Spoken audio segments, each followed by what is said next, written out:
اچھا، عربی میں مختلف اسالیب ممکن ہیں. آپ یہ بھی کہہ سکتے ہیں اہدنا الی الصراط، یہ بھی کہہ سکتے ہیں اہدنا علی الصراط، یہ بھی کہہ سکتے ہیں اہدنا للصراط، اور یہ بھی کہہ سکتے ہیں اہدنا الصراط، جیسے فاتحہ میں ہے. یعنی مختلف حروف استعمال ہو سکتے ہیں. ہر ایک حرف کا اپنا مقصد ہے.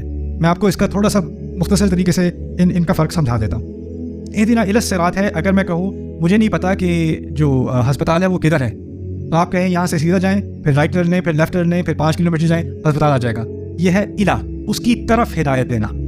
ایک ڈیسٹینیشن ہے، ایک آپ کی منزل ہے، اس منزل کی طرف کسی کو ہدایت دی جائے نا، اس کے لیے الا کا لفظ استعمال ہوتا ہے. تو قرآن نے جب جنت کی طرف پہنچنے کا راستہ سمجھا دیا نا، وہ الا ہے.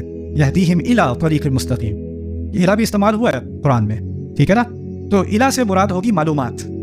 جب الا آئے گا نا تو کون سی معلومات ہیں جو مجھے اپنی منزل تک لے جائیں.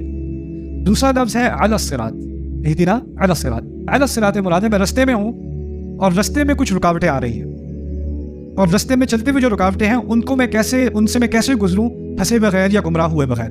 یعنی رستے پر چلتے ہوئے کیا کیا ہدایات مجھے فالو کرنی پڑیں گی. جیسے کہیں ہاں وہ ہسپتال تو 5 میل دور ہے، لیکن رستے میں ایک روڈ کنسٹرکشن ہو رہی ہے، وہ ذرا آپ لیفٹ پہ رہ جانا، یا فلانا ایک آئے گا وہ یہ اشارہ آئے گا اس پہ ذرا سائڈ سے گزر جانا. یہ کیا ہے؟ اہدنا علی الصراط، اہدنا علی الصراط، یہ دوسرا ہے.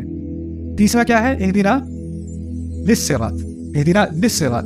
لام استعمال ہوتا ہے، لام حرف الغایہ اس کو عربی میں کہتے ہیں، آخر تک پہنچانے کے لیے.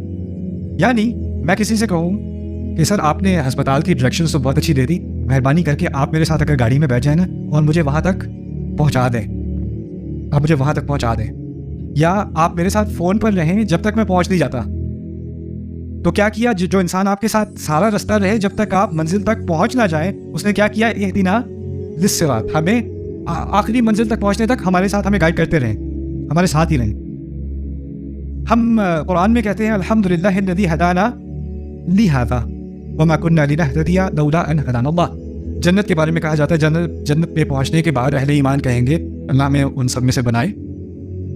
وہ ہم کہیں گے اللہ تعالیٰ کے لیے حمد ہے جس نے ہمیں یہاں تک ہدایت دی. الحمدللہ الذی ہدانا لہذا، لام استعمال ہوا ہے. کیوں؟ کیونکہ اشارہ اس بات کی طرف کیا جا رہا ہے اللہ تعالیٰ ہمارے ساتھ پورا رستہ تھا یہاں تک پہنچائے، یہاں پہنچانے تک. یہ ہے لی.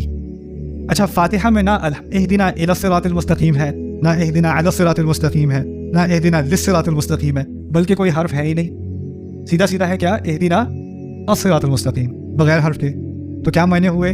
اس کو کہا جاتا ہے العموم، الاشمال، یعنی تمام حرف شامل ہیں. ان میں سے اگر ایک حرف بھی استعمال کیا ہوتا نا تو باقیوں کا حق ادا نہ ہوتا. سبحان اللہ. کیا معلومات چاہیے جنت تک پہنچنے کے لیے؟ اہدنا الصراط شامل ہے. رستے میں کیا کیا رکاوٹیں آئیں گی ان کو کیسے سمجھا جائے؟ اہدنا علی الصراط شامل ہے. اللہ تعالیٰ ہمارے ساتھ سارا رستہ ہمارے ساتھ رہے گا، ہوا معکم اینما کنتم، اس کی معیت، اس کی صحبت ہمارے ساتھ رہے گی. اہدنا للصراط، اور وہ سب شامل کر کے ایک تعبیر میں اہدنا الصراط. سبحان اللہ.